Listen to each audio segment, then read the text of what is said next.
Hello Somerville, my name is Ed Halloran and welcome to the Somerville Labor Show. This is another important show that we're airing, and it has to do with question 1 on the November 1st ballot regarding patient care with nurses, registered nurses in hospitals. As we all know, health is wealth, and we've all had to deal with a lot of issues in healthcare, the soaring costs, many things that are going on, the revisions in the laws as well. I believe when we have to go to the hospital, we expect high quality health care that we now pay for, and it's increasing day after day. You may or may not know that there's a patient limit question on the November ballot concerning how many patients a registered nurse is assigned at one time. It's referred to as question 1 on the November ballot, and the Mass Nurses is in favor of safe patient limits. Let me read the yes vote, what they're in favor of. A yes vote is a vote in favor of establishing patient for registered nurses working in hospitals. A no vote is a vote against establishing patient assignment limits for registered nurses working in hospitals. Before we introduce my next two guests, which are going to be coming on, and they are both registered nurses, I would like you to take a look at this video that was recently on WCVB, aired here in Somerville at the Partners Health Building. Take a look at this. Ads for question 1 have started hitting airwaves across Massachusetts. The ones being called into question are from the no side.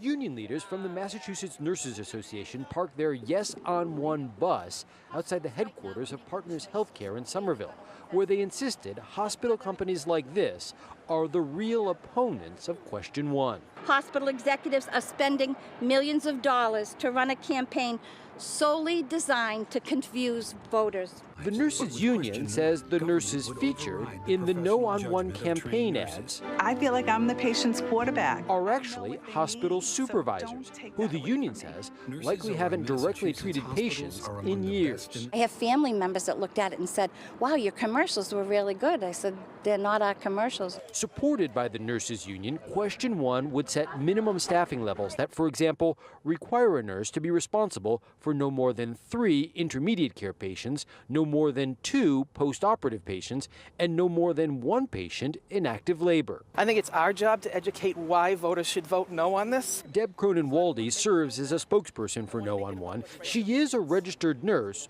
but also the senior vice president for clinical operations at Melrose Wakefield Hospital. And she echoes the no side ad's dire predictions if question 1 is approved. Services will close, access to EDs will worsen, and the costs will go up. Early next month, we'll get a better idea of exactly who is behind each side of the question 1 debate. Campaign finance reports are due September 7th. Okay, we are back. Thank you for watching that video. Hopefully it was very helpful. It was WCVB. They did a great job with that, by the way. Came out really, really well. What I want to read to you before I introduce my two guests also is the Patient Safety Act. I think you should know this.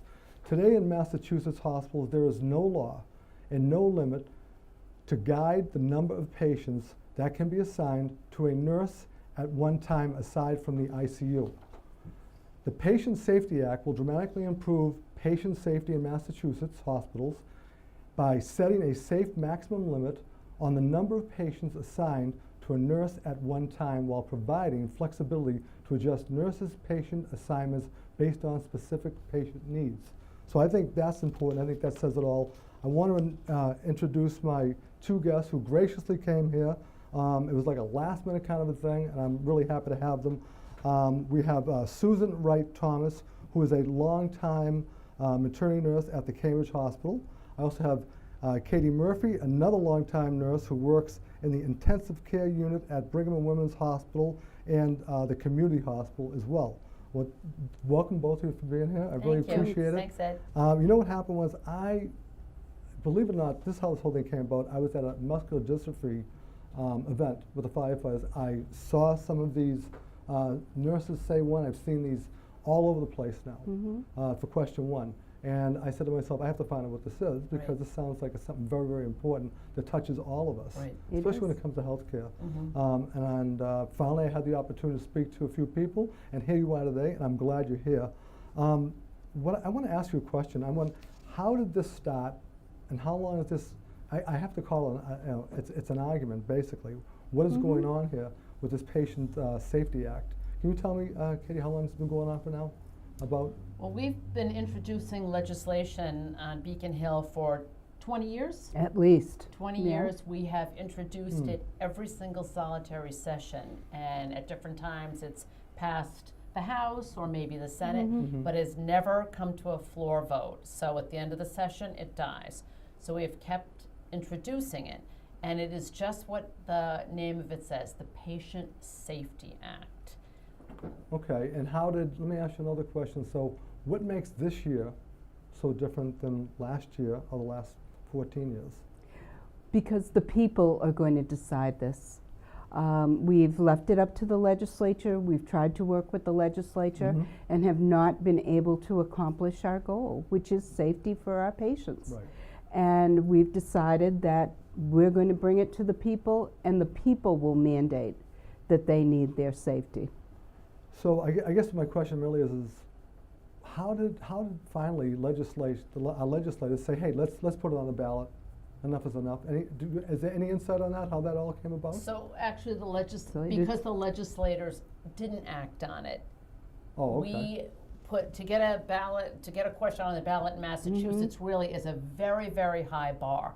We had to collect close to 100,000 signatures, and we collected way over that. We collected, I think, 110,000. That was the first round, which means we talked to the people of Massachusetts, our neighbors, our friends, and said, there is no limit to the number of patients that can be assigned to a registered nurse at any one time outside of the intensive care unit. And people looked at us and said, Really? Are you kidding? Right.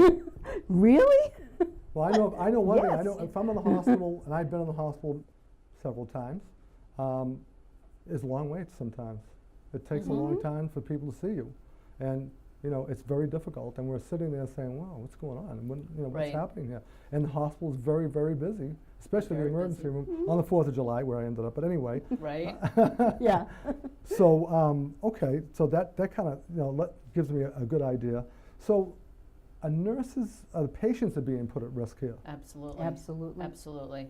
Can you give me any things that are very concerning to you that you may have seen that are concerning to you as patients, as nurses when you have patients, if you have so many of them at one time? What are some of the things that concern you as far as when you have them, I mean, you're running around trying to do the best you can. Well, nurses are very good at trying to make everything seem normal and reassuring patients and not letting them know what kind of risks they're assuming by even being there. We work very hard to keep our patients safe and to have them feel safe. In my work, sometimes it's a little bit more subtle. Many of my patients are pretty much well, but they have a lot of teaching needs. I work with mothers and brand new babies. I'm teaching them to breastfeed. I'm teaching them how to learn to respond to their baby's needs. And that takes time, and it takes a real ability to not feel rushed, to not seem rushed. So I really need to be very present in the moment and to be there with my patients. And if I have too many, I can't do that. It's a lot of dedication. Yeah. It really is. How And about you, Kate? Statistically, I think the majority of nurses, and I'm sorry, I don't have the statistics with me No, that's fine. on hand, but it's something like We'll get them. greater than 60% of nurses have seen patients be harmed solely due to the lack of having nurses present. Right. And what happens is there are falls. People fall out of bed. People do not get their medication on time. People do not get up and out of bed to walk, and when you don't walk after you've had surgery, you are at risk for blood clot and pulmonary embolus. Anybody who watches TVs these days, you see all of those ads. And one of the things that I think is the most ominous sounding is what hospitals and the Centers for Medicaid and Medicare call failure to rescue. Yes. Now think how horrible that sounds. But nurses are so busy, and that's an actual situation where a patient, there's a failure to rescue, meaning you're having chest pain, or your grandmother is short of breath, or somebody else is now developing dangerously low blood pressure, and there are not enough people, nurses are not there to catch those subtle signs until they become life-threatening.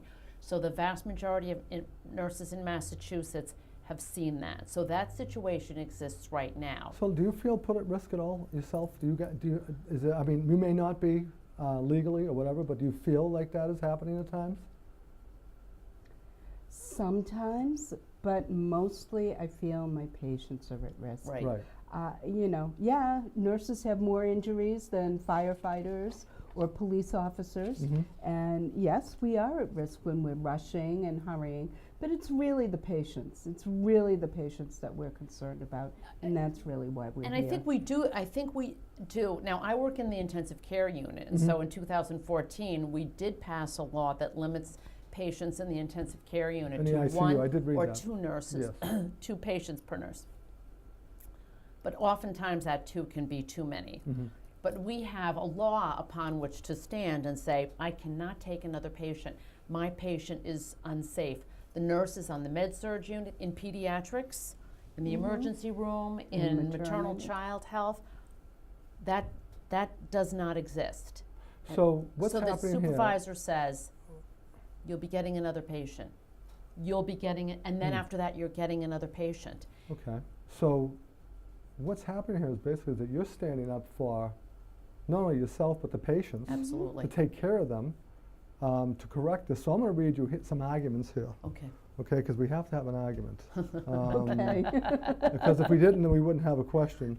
So Right. let me read this one here. Diane Hanley, president of the board of directors for the Mass ANA, said in a statement from the organization that the initiative undermines flexibility in the decision-making authority of nurses and puts rigid mandates above patient safety, clinical nurse input, nurse manager's discretion, and every other consideration in the hospital. I think nurse what I- manager's discretion is the operative term there. Okay. Nurses make choices every day. I make choices about the care for my patients. I make choices about the help I need. We make choices, and we would continue to make choices. The only flexibility that the hospital is looking for is the flexibility to understaff us. They've had this flexibility for years and years and years, and this is what they've done Can I with ask you a it. question? Is this a money thing? It's a money thing. That's a A lot huge of it part is. of it. So they don't want to hire more nurses. Right. And and let me put it this way, I've seen some number here, 5,000 nurses, I got it right down here. But if we let's say we hired a bunch of new nurses coming in, okay? I think that would be a great help. Personally, that's how I Right. feel. I'm concerned about my health care as everybody else is. Right. And there's a law in California that now has this, Yes. this act, this Patient Safety Act. Yes. Can you 14 years. tell me how that's been going? Anybody know? Well, Oh, I yeah. work with nurses who come here from California, traveling nurses or nurses who've moved here from California, and they say that it's working very well. And is it taxing the system? Are people paying more? Is no. it The leading to all healthcare this? costs are down, wait times are down, patient outcomes are better, Okay. insurance is less. I think it's interesting that they're saying that this is going to override the judgment of the bedside nurse. In fact, we as bedside nurses know how many patients we can care for. It's often somebody in an office in another building, sometimes in another town, and I've been in a case where it was somebody in another county made the decision of how many nurses should care for those patients. We know, and so our belief is also if you're going to add one nurse or a second nurse to the maternity unit or to the pediatric unit, that's going to create patient safety, and that is where we're starting. That is where we're starting. It sounds like Kate, it sounds like common sense to me.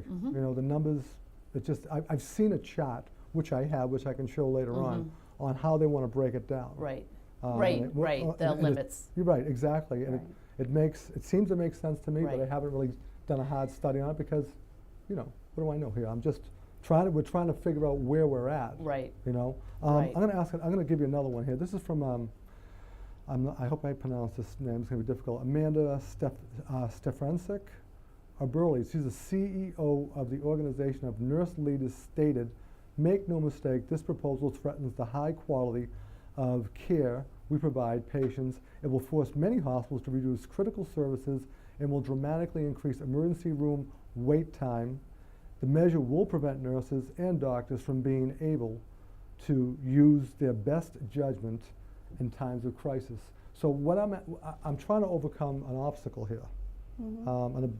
Because this is, what's your feeling on this, Susan, on this part? Well, you know, hospital executives make choices. They've just come out with, do you recall, Katie, how many, is it $1 billion in profits they've made in Massachusetts alone in this last year? I think that's what they're reporting. That's what, yeah. Over We $1 don't billion. really know what they're really Right. doing. Right. But they make choices about these things, and they're cutting services in places already. Morton. Yeah, they closed their maternity unit and their pediatric unit at the Morton Hospital Okay. because it wasn't. Where's the Morton? It's in located? Taunton. Okay. Which, by the way, is a transportation-starved community. Most of their patients actually walk to the hospital. Now they have to find a 40-mile ride to another hospital Wow. to be cared for. So they make choices. They decide what they're going to do. They want us to believe that this is about money and that they can't do it, but So that's let's not true. why don't we hit on that? Why don't we hit on that? Because some of the things that I have read, and I read it on WBUR, that a lot of these administrators are making quite a bit of money. And there's a reason why they don't want to raise the level of nurses. Right. Right. And it's all about the money? Is that how we feel? It affects their bottom line. And certainly, as Susan pointed out, they're closing services now. So it's interesting that they say this will cause services to be closed. No hospitals in California have closed as a result of this law, not one. Right. And they also refer to the increased wait times. Having Right. more nurses in the buildings will get patients out of the ERs faster. So the statements that they're making are just not supported by evidence, whereas the writers of the bill and the supporters of ballot question 1, we have studies after studies from California. I was just going to say something about that, actually. And actually from other, from studies, and actually we have arguments made by the ANA of Massachusetts, who is part of the opposition, who has talked about safe staffing as being not only the correct thing for the patient, but ethically the right thing to do. So there will, of course, be a cost, but that is going to be offset by, as I've said, fewer problems with blood clots, hospital-associated pneumonias. Hospitals are not being reimbursed for those. So the more that we can prevent that, with more nurses caring for the patients, there you go. I'm with that. It's offset. And pressure ulcers, as I said, the blood clots.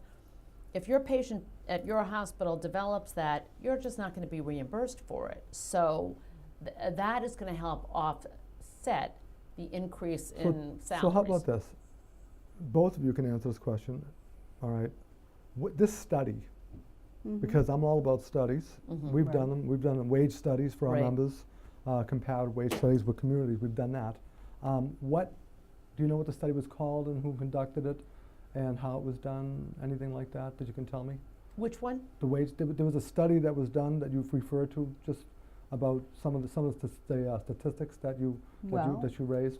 Linda Aiken is a very well-known researcher in Philadelphia, who's done a lot of nursing research, and her research shows that for every patient over 4 that a nurse assumes, the risk of complications and even of dying increases by 7-fold. Okay. So pretty. I like studies. So Linda Aiken, also there's Silber et al. Has done Yes. several of these studies. Again, it's looking at patient outcomes and nursing, and they're looking at all the different variables. So did the Mass Nurse Association take studies from, you know, all over the world, all around, all over and the, they because just, we even have studies that were done in In Europe Massachusetts? and in Massachusetts. Judith Schindel Rothschild, She's a professor at Boston College. They've looked at outcomes, and this is by nurses and doctors as well, saying that in situations in hospitals where there were more nurses and the nurses had fewer patients, there were better outcomes. Again, this is studies being done both in the United States. seems to make a lot of sense to me. Right, it All does. right, Right. so right. here's another one. Pat Kelleher. These are the argument people. Right. Yeah. All right. So and I got this from some of the things I looked up. I was also on Ballotpedia looking at some Sure. things as well, just to find out about this question. Pat Kelleher, she's director of Home Care Alliance of Massachusetts, said if hospitals across Massachusetts need to hire more than 5,000 new nurses, I fear it will pull nurses away from the home health community. So can you, either of you, tell me exactly what she's talking about on the home health care? I'm not sure either. one of the other things I do is I'm a clinical instructor of Okay. nursing. Okay, why don't you tell us about that? And so I teach new nurses Okay. to be nurses. And I can tell you that the schools are turning out nurses. We're going all year round now. There's no summer break. We're turning out those nurses, and my students are looking for jobs. And it's And several they're having thousand a a year. different, yeah, I think. it's Several thousand a year. thousands Wow. of them. And these are talented people. These are people, many of them, second, third careers even. Professional people who've chosen to be nurses. So I don't know if Pat's telling us here that she's concerned that the 5,000 new nurses would be inexperienced, or Well- whether or not, you know, they can't afford to pay these people, or I don't know, I'm Some not of it sure. may be experience. Home care nurses are not paid what hospital nurses are paid. So yes, I can understand why they're concerned that Yeah. they may have, they're going to have to compete. They're Right. going to have to compete Right. for experienced and talented nurses. Well, But after all, why shouldn't they? Isn't that who you want taking care of you in your home too? absolutely. And we still have to absolutely. start with, Right, we have we to have start to with start safety somewhere. with the patients in the hospital. And so we can't say, well, we can't deplete the home care setting. No, we have to say Right. they should all be safe.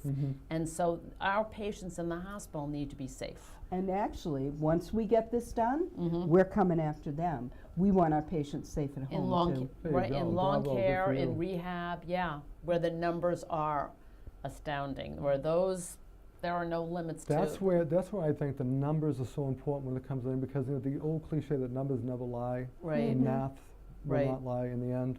I'm going to give you one more. It's not the end, but I'm going to give you one more here that's important too. Right. Elizabeth Lidstone, she's a nurse on the Massachusetts Perennial team, wrote, let me see what she's got here. I highlighted one. This law would hinder our ability to navigate a crisis. If we violate the ratios in favor of safety, our organization will be charged with huge fees. Instead of focusing on the needs and the acuity of our patients, we would need to be fixated on achieving an arbitrary staffing number dictated by law. Nurses will second guess themselves when alarms sound instead of jumping into action, and there may be delays. I think that's just plain wrong. I know no nurse who will not respond to an emergency. And the law does provide for emergencies. It's not a sick call, it's Right. not an emergency. But there are provisions for an emergency, and there is no nurse who will not respond to an emergency. So, I have to mention your president, Donna Kelly Williams, and I think she's the one I've seen. Seems that she's a real fighter, and she's at the Cambridge Hospital as well, Yes. as I understand it. I think I know Donna, but I'm going to find out soon about that. She was very concerned about the question being confused Yes. on when she was out at patients, Partners Healthcare, when she was out there. Right. You guys had a big bus out there. The video, Yep. we just saw that video. Right. And she was very concerned about that. So where's the confusion, and what do you think, how do you think they're trying to twist this the other side? Because they're trying to make it, I guess someone said that that's a great commercial in favor of the nurses, and she said, no, it's not what you think it is. So can we talk a little bit about that? I mean, Kate, can you help me out with that one? It is very confusing. Yes, it is. Because they're saying, this is what nurses are saying no on question 1. Right. And in the first place, those are managers and directors who have not provided hands-on care, in some cases for decades. Right. We are bedside nurses, and so we know exactly what our patients at the bedside require. They are also saying, the second part of that is they are saying the nurses, and they're saying, and at the end they're saying they are ANA Massachusetts, which is, again, an organization that's mainly directors and educators, where MNA, the Massachusetts Nurses Association, we are bedside nurses, Okay. and we are staff nurses. So, you know, as you know, except for 2001, every single solitary year, the Gallup poll says that nurses are the most trusted profession, and we believe that they trust us at the bedside because they're placing their lives in our hands, and we are going to bat for them every step of the way. And so I think it behooves the ANA to confuse the issue because they know how trusted we are. And many people have said, I'm voting no because I see the commercial. And we're saying, well, that's not our commercial. That's the opposition that wants the flexibility to make you less safe. So if we look into the camera, we say Somerville, you heard it first right here, okay? We're not done yet, but we got a few minutes left. You're hearing it directly from these two nurses. Vote yes on question 1. Please do that.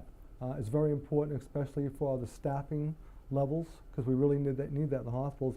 I want to read something, Donna Kelly Williams, that I'm going to quote her on this because obviously she's a very important part of this whole thing. Donna Kelly Williams, president of the Massachusetts Nurse Association's MNA, said, setting maximum patient limits will put patients before profits, where they belong. Right now, decisions about patients' assignments are made by hospital executives focused solely on reducing costs and increasing profits. We're going all the way to the November ballot, and we're confident that the voters understand how important this issue is to the public health. Kelly Williams also said hospital executives are the reason that we need safe patient limits in the first place. Hospital executives are the ones who have ignored nurses' concerns, claiming a lack of resources for safe patient care while pocketing 7-figure salaries. So I really needed to cover that one because that's one that I highlighted. And if you can give us like a brief 1-minute closing on that, how do you feel about what Donna said about that? How do you feel? Well, I've worked side by side with Donna for over 25 years. She speaks the truth. We all know the truth, and yes on 1 is the way to go. It's to make us safe, to make our patients safe, and to have good care for everyone. I think you'd really have to say, why would you want fewer nurses? Yeah. Duh. Yeah, it's kind of like one of those oxymoron kind of things. You know what I'm saying? Why would you do that? want fewer nurses? So what we don't want to get confused by the question. Right. Okay. If you want to look any of this up, if anybody, WBUI did something fantastic on this as well. WCVB, everybody's covering this thing. I've got the Ballotpedia thing here. So much I did. I mean, I've got the nurses, the Patient Safety Act. This is basically a PowerPoint presentation, and I think it's very helpful to me. It gives us the ratios that are here, the patient care, the RN patient to limit, what's proposed, and what should be happening. What we can do here, we can get this up so people can really understand it at some point in time and see if we can help you out with that. What nurses say 86% don't have time to provide adequate discharge planning. 90% don't have time to properly comfort and care for patients.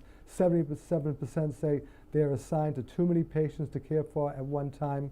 And due to unsafe patients assignments, 36% of them report patient deaths that are directly attributed to having too many patients at one time. 64% of RNs report injury and harm to patients. 66% of RNs report longer hospital stays for patients. 72% of RNs report readmission of patients, and 77% of RNs report medication errors. Right. So, with that, I have to say I want to thank you so much for coming on the show. Thanks, Ed. It was quick, right? It was a quick Oh, half yeah. hour, but I can tell you, Yeah. we packed it all in. We really And, did. and I'm going to, and we are still on, and here's what we do. On this show, the SMEA, my union, all right, we always hand out a T-shirt because it's a lovely parting gift that we give people. Oh, And nice. this thank is, you. this shirt here is only in Only in Somerville. Somerville. Okay. That's great. And it only does happen in Somerville, and you know, this is one for you. That's Katie? great. Thank Oh, you thank so you much. so Look at much. that. And this is also one for you. That is Susan? great. Okay. Okay, I love wear, that. wear it with pride. We will, yes. Because we know what we stand for. We stand for unity and strength. This is also for the president of the union. Oh, Oh, great. okay. That's it. I have to have Donna has to say hello to Eddie Halloran, and she'll say, oh my God, it's not him, but she will. But there you go. Excellent. That is for her as well. Excellent. Thank you so Well, much. You know, it's always been unions. Yes, You better exactly. believe it. You better believe it Fought has for been. all of us. And I want to Exactly. say thank you to all of you watching, and we're going to get this out there to as many people because I think it's a very, very important issue. One of the most important things that we've had on this show. And as I always say, in unity there's strength, peace.